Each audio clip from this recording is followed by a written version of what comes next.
Olá, turmas da 11ª fase. Sejam bem-vindos a essa aula de língua portuguesa. Eu sou a professora Joyce Martins e aqui nesta aula a gente vai conversar hoje sobre tipos textuais. Especificamente, a gente vai tratar de um que a gente chama de dissertativo. Olha aí, dissertativo expositivo ou dissertativo argumentativo, ou melhor, porque a gente vai comentar os dois subtipos, tá bom, gente? Então, sempre que a gente falar em tipo textual, tenham em mente o seguinte: o tipo textual diz respeito às características gerais que os textos podem apresentar quando eles estão agrupados, tá bom? Eles estão ali agrupados e aí eu consigo observar características que cada grupo de texto pode apresentar. Que características seriam essas? De repente, o tipo de informação que eles costumam trazer, o tipo de classe gramatical, o tipo de verbo, o tipo de oração que eles costumam trazer e também aspectos estruturais, tá bom? Então, sempre que eu falar em tipo textual, tenho em mente que eu estou falando em características gerais que se aplicam a diferentes gêneros textuais, que são os textos acontecendo na vida em sociedade. Então, eu posso dizer que o tipo dissertativo, essas características gerais, podem ser observadas, por exemplo, em um artigo de opinião, ou ainda na famosa redação do Enem. Sim, a redação do Enem é um texto dissertativo. Por quê? Porque ela vai apresentar esse conjunto de características, beleza? Então, gente, vamos começar então a falar desses tipos. Eu disse para vocês que são dois subtipos, mas a gente vai dar ênfase para um, tá bom? Então, o primeiro subtipo é o que está aí na cartela, olha só. Então, existe o subtipo dissertativo expositivo. O que ele faz? Ele vai expor as ideias e pontos de vista sobre um tema de maneira coerente, tá bom? Porém, não vai ter o compromisso de expor, de convencer o leitor sobre o posicionamento. Ele vai ter a preocupação de trazer essa exposição de ideias sobre o tema que ele está abordando, mas não necessariamente vai ter essa intenção de te convencer. Então, ele não vai, de certa forma, argumentar para te convencer. E por isso ele é expositivo, porque está expondo as suas ideias sobre um assunto, sobre um tema, ok? Ao lado do dissertativo expositivo, eu tenho o outro subtipo, que é o que a gente vai focalizar, tá? É o dissertativo argumentativo. E é nesse subtipo que a nossa redação do Enem se enquadra, tá bom? Então, o que o texto dissertativo argumentativo faz? Olha aí. O texto dissertativo argumentativo é um texto que se organiza na defesa de um ponto de vista sobre determinado assunto. É fundamentado com argumentos para influenciar a opinião do leitor. Olha aí, ponto importante. Tem sim uma opinião, tem sim um ponto de vista sobre o assunto, mas importante, ele tem argumentos. Por isso que ele se chama argumentativo, não é? Por quê? Porque ele quer influenciar a opinião do leitor, para quem sabe fazer o leitor pensar como ele. E isso é muito interessante, porque é aqui que reside o ponto de dizer, olha, eu penso desta forma por este motivo. É dizer por que eu tenho esta opinião, tá bom? E é nisso que vai acabar acontecendo a argumentação, tá? E aí, essa argumentação acontece por quê? Porque vai tentar convencê-lo de que a ideia defendida está correta. Olha aí, é preciso, portanto, expor e explicar ideias. Daí a sua dupla natureza, ele é argumentativo e vai ser dissertativo. Beleza, gente? E aí, eu disse a vocês que a redação do Enem, ela é um exemplo de texto social, né, de gênero que circula na sociedade e que se enquadra no tipo dissertativo argumentativo. Então, para a gente ter um exemplo aí, nós vamos ouvir e ler na tela uma narração de uma redação do Enem no ano em que o tema era sobre os desafios para a educação de surdos no Brasil. Então, acompanhem essa leitura, observem o tema, como ele foi abordado e tratado, e daqui a pouco a gente vai expor um pouco mais sobre esse tipo, tá bom? Sob a perspectiva filosófica de São Tomás de Aquino, todos os indivíduos de uma sociedade democrática possuem a mesma importância, além dos mesmos direitos e deveres. No entanto, percebe-se que no Brasil, os deficientes auditivos compõem um grupo altamente desfavorecido no tocante ao processo de formação educacional, visto que o país enfrenta uma série de desafios para atender a essa demanda. Nesse contexto, torna-se evidente a carência de estrutura especializada no acompanhamento desse público, bem como a compreensão deturpada da função social deste. O filósofo italiano Norberto Bobbio afirma que a dignidade humana é uma qualidade intrínseca ao homem, capaz de lhe dar o direito ao respeito e à consideração por parte do Estado. Nessa lógica, é notável que o poder público não cumpre o seu papel enquanto agente fornecedor de direitos mínimos, uma vez que não proporciona aos surdos o acesso à educação com a qualidade devida, o que caracteriza um irrespeito descomunal a esse público. A lamentável condição de vulnerabilidade a qual são submetidos os deficientes auditivos é percebida no déficit deixado pelo sistema educacional vigente no país, que revela o despreparo da rede de ensino no que tange à inclusão dessa camada, de modo a causar entraves à formação desses indivíduos e, por conseguinte, sua isenção no mercado de trabalho. Além disso, outra dificuldade enfrentada pelos surdos para alcançar a formação educativa se dá na falta de apoio enfrentada por muitos no âmbito familiar. Logo, é necessário que o Ministério da Educação, em parceria com instituições de apoio ao surdo, proporcione a estes maiores chances de se inserir no mercado, mediante a implementação do suporte adequado para a formação escolar e acadêmica desse indivíduo, com profissionais especializados em atendê-lo, a fim de gerar maior igualdade na qualificação e na disputa por emprego. É imprescindível ainda que as famílias desses deficientes exijam do poder público, por meio do aprofundamento no conhecimento das leis que protegem essa camada, para que a partir da obtenção do saber, esse empenho seja fortalecido e assim essa parcela receba o acompanhamento necessário para atingir a formação educacional e a contribuição à sociedade. Então, nós ouvimos a leitura, a narração e acompanhamos, o texto também em tela desta redação do Enem que comentou essa questão desse tema, os desafios para a educação do surdo no Brasil. E aí, como eu falei para vocês, este é um texto social, circula socialmente e que vai se enquadrar ao tipo dissertativo argumentativo que eu comentei no começo para vocês.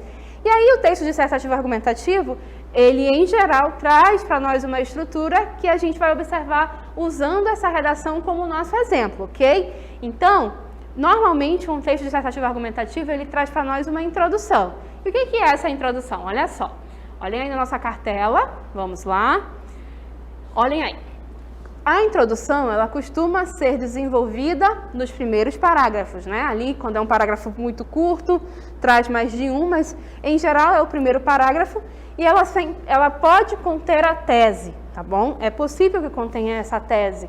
A tese é a opinião. Um texto dissertativo argumentativo, ele se sustenta porque ele tem essa opinião que é sustentada pela argumentação, Então, essa tese pode ser que apareça logo na introdução, tá bom? E também é possível que a minha introdução sirva para contextualizar ou para explicar esse posicionamento inicial, para começar a falar sobre o assunto e assim por diante, Então, um texto introdutório, a introdução, ela pode ter essas diferentes funções, Ela pode trazer essa entrada no assunto, ela pode já carregar a tese e assim por diante. Então, olha como ficou a introdução do nosso exemplo, redação do Enem, olha aí. Sob a perspectiva filosófica de São Tomás de Aquino, todos os indivíduos de uma sociedade democrática possuem a mesma importância, além dos mesmos direitos e deveres. Então, olha só, ele faz uma alusão filosófica para começar a falar sobre os direitos dos surdos, que vai ser o ponto em que a gente vai chegar nessa redação. No entanto, Percebe-se que no Brasil, os deficientes auditivos compõem um grupo altamente desfavorecido no tocante ao processo de formação educacional. Este ponto é a tese deste autor. Ele vai sustentar durante toda a redação que, de fato, esse grupo, o grupo dos surdos, ele vai ser altamente desfavorecido no processo educacional. Esse é o ponto dele. Então, ele fez uma introdução fazendo um caminho filosófico, não é mesmo? Ele faz toda essa alusão filosófica que aqui está, né, falando sobre direitos dos seres humanos, e aí ele põe que, apesar disso, no Brasil, o grupo dos surdos tem essa questão aí do desfavorecimento no processo educacional. Eis aí a opinião dele. Tudo isso num parágrafo de introdução. Então, este parágrafo introdutório ele vai nos servir para começar a falar sobre o assunto, entrar no assunto e, possivelmente, apresentar também a opinião, que é a tese, o ponto de vista. Ok? Feita a introdução, qual é o próximo passo? Desenvolver o texto.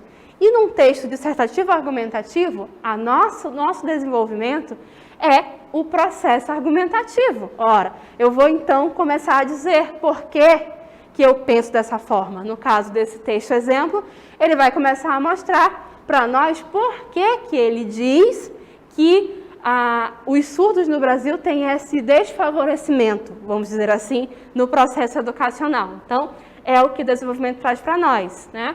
É uma série de argumentos construídos com base em informações, dados, exemplos, testemunho, conhecimento, fala de pessoas que são especialistas no assunto.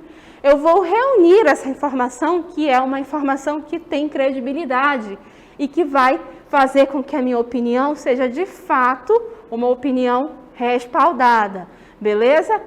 E aí, então, professora, que estratégias eu posso usar para argumentar? Olha só, para construir essa argumentação que é o meu desenvolvimento, olha aí.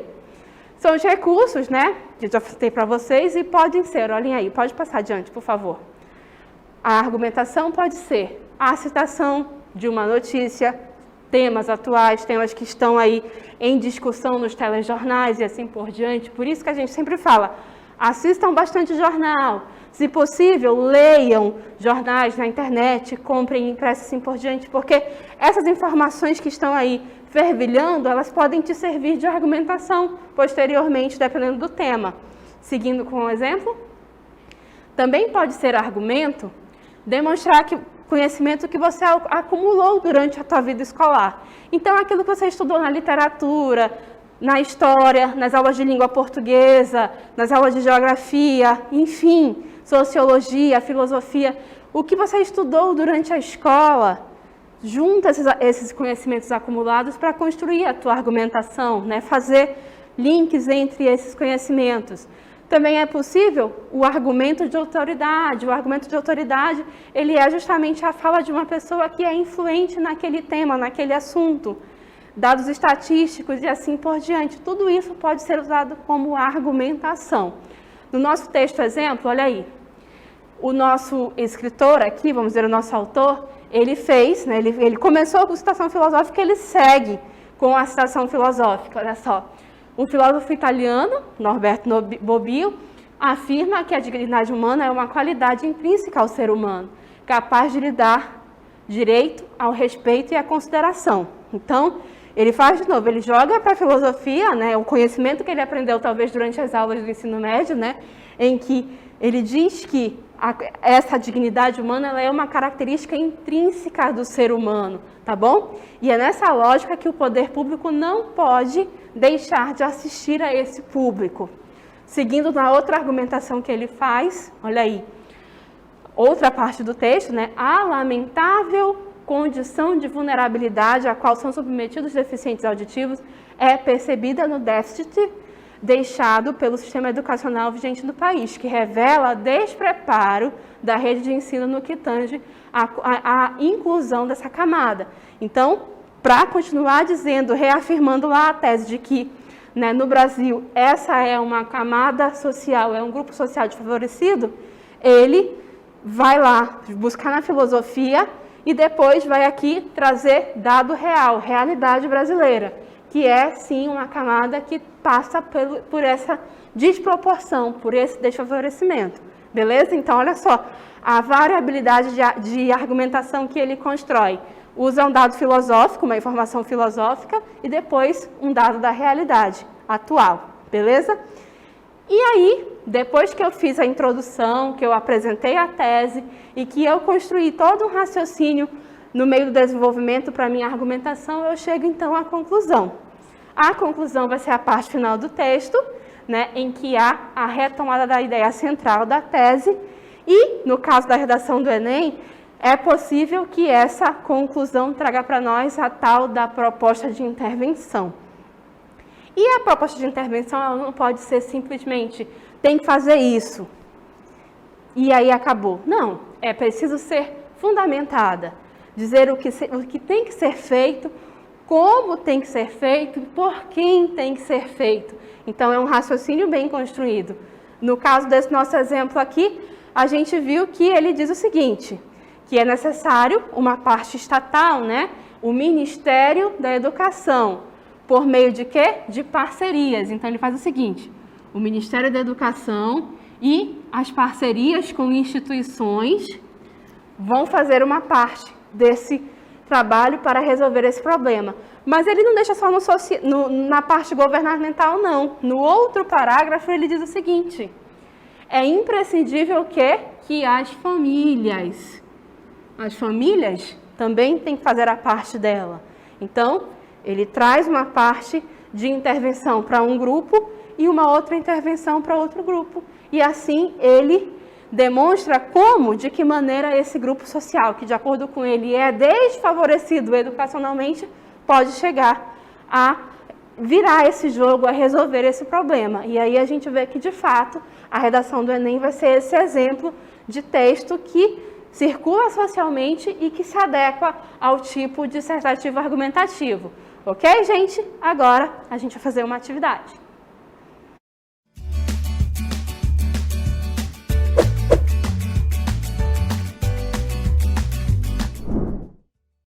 E aí a gente tem um texto, tá bom? Que vocês irão fazer a leitura sobre esse texto. Ele é um pouquinho longo. E aí a gente pergunta, o texto discute, né? E aí vocês vão ter um tempinho para responder. Daqui a pouco nós retornamos.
então, retornamos para a nossa interatividade. Estava aqui acompanhando vocês no chat. Vi muita gente respondendo a alternativa B, né? Vou citar aqui Ana Cássia, Rosilane, Sebastiana, né? Deusiane, o Frank também colocou a letra B. Mas temos aqui uma letra D aqui pelo meio, da Fabiana, né? Também tivemos aqui a Silvana, a Joyce me achará, respondendo também, no caso ela respondeu a letra A. Mas, de maneira geral, vamos assim dizer, essa atividade foi comentada, foi respondida por vocês como a nossa letra B. E aí, uma letra A e uma letra D que eu consegui aqui ver rapidamente no nosso chat. Então, vamos aí a nosso comentário sobre essa questão, né? Era um texto um pouquinho mais longo e isso é comum, tá bom, gente? Atualmente, avaliações, se você pega uma avaliação do Enem, normalmente os textos não são tão pequenininhos, tá bom? Traz um texto um pouco maior e aí sobre ele faz-se um comando de questão que não necessariamente vem acompanhado de uma interrogação e isso é muito importante ser dito, então olhem aí. O balanço da bossa, condicionada fundamentalmente pelos veículos de massa que a coagem a respeitar o código de convivência do ouvinte, a música popular não apresenta senão, em um grau atenuado, o contraditório entre informação e redundância, produção e consumo.